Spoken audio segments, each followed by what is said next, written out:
Good morning. Happy Sunday. Happy Easter to everybody who might be celebrating the holiday. Very excited to be in day three. Just a few logistics before we talk a little bit about today's lesson. Seem to have not made very clear in the introduction. So your cohort, the group that you're assigned to, is literally the people CC'd on this email. So I've been breaking out this challenge because there's only dozens of us. There's not hundreds of us. I broke everybody into 3, 4, or 5 people groups. And so the few of you guys have figured that out. You've been communicating with each other. A couple of people asked me yesterday who their cohorts were that they were supposed to be introducing themselves to. I guess I hadn't made clear that there were 3 or 4 people on each email thread. So everybody in the challenge is getting the same email. You're just getting it with your cohort mates. So hope you can introduce yourself and check in with folks. These are going to be your accountability partners through the week that we'll spend together. Also got some reminders that I had not yet tried to start scheduling our sessions. So just a reminder for everybody, Tuesday at 8 o'clock, we have our weekly meditation group. The theme for this Tuesday will be this challenge. So I'm hoping that if you're participating, if you're free at 8 o'clock Eastern, 5 p.m. Pacific, you can join us. That'll be in the Zoom channel. I'll have that in the meeting link. Otherwise, you can go to www.newleafmeditation.org/connect, and you can find the Zoom meeting information there. So today we're talking about the second half of the Buddha's story. We talked a little bit about the beginning of his journey yesterday and what motivated him to do that.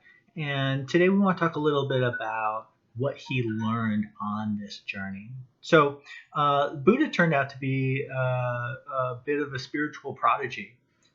This young prince enters monastic life. He mastered 2 Vedic yoga traditions within about 8 years, and each of these traditions were disciplines that usually took a yogi a lifetime to master, and he had conquered both of them in just a few years each. So very spiritually inclined, incredibly aware, and he wasn't finding what he was looking for.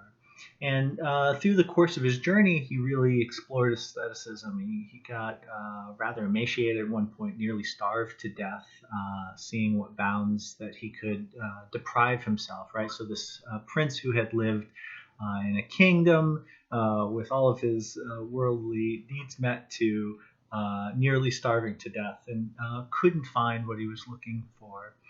And the end of his quest, there's 8 days the Buddha spends under the Bodhi tree meditating. He sat down with a firm resolve, and until he understood the issue of suffering, what caused suffering, what its roots were, and how to end suffering, he wasn't going to stop meditating. And at the end of these 8 days, he has his realization, his awakening, and decides to then spend the rest of his life, about almost 50 years after that, teaching. And the core of his teaching is the Four Noble Truths. And the Four Noble Truths are really that suffering is inextricably bound up in what it means to be alive.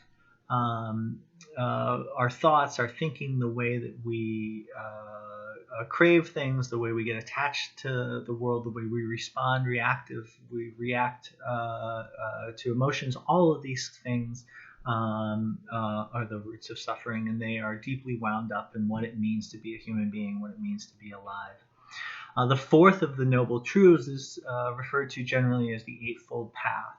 And it's typically referred to as right view, intention, speech, action, livelihood, effort, mindfulness, and concentration. These are usually basketed into 3 sort of general bundles. And again, different traditions use different names. You can think of these sort of as the moral and virtuous teachings in one basket, the sort of right meditation basket, and the wisdom or insight basket. So we're going to talk about those 3 areas, but over the next 3 days.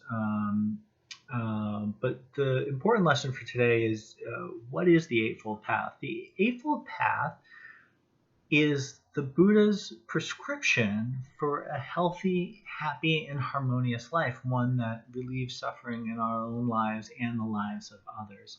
And it's comprehensive. It's far reaching, right? He's saying that you need to start literally with having good intentions. You need to be mindful of your speech. Your actions matter. Literally, the career that you pick is going to contribute to your ability to end suffering in your life, right? All the way through to the different forms of meditation that will animate this practice. So the Buddha really says, if you want to be happy, if you want to eliminate suffering for yourself and for others, you're going to have to address this in every single waking aspect of your life, from beginning of the day to the end of your day. And it's a total life overhaul.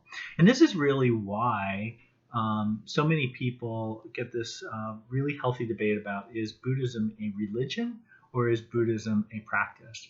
And I think, I fall pretty squarely in the camp of this is sort of a semantic debate and who really cares. But if I had to go in one direction, I would go, it's a practice. And part of the reason I know that is, we're talking today on Easter. I have a lot of Christian friends who find a lot of strength in their Buddhist practice, because the Buddha doesn't tell us we need to believe anything.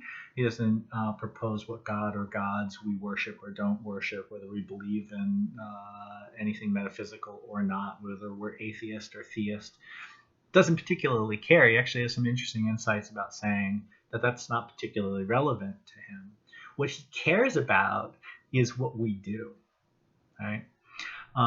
So our conversation, this living the Buddha way, is really going to be focused on our actions moving forward, but understanding that the whole of the Buddha's teaching, his initial enlightening moment, and then the 50 some odd years of teaching that followed that, was really around understanding, wow, suffering is just intrinsic to the human experience, and so the solution is going to have to be pretty comprehensive. It's going to be a major overhaul. We're going to have to change the way we think. We're going to have to change the way we act. We're going to have to change the way we be in the world, and we're going to talk about that a little bit through this. So happy Easter. Thank you, everybody. Just a reminder, in your email today, share your gratitude list. I've been loving seeing that. It's a really powerful practice. Please keep it up. Check in. Let us know how you're doing with your 3 healthy activities. It's been great for me. I banged out my 3 meditation, push-ups, and my healthy eating yesterday. So this has been good for me so far. I'm going to stick with it.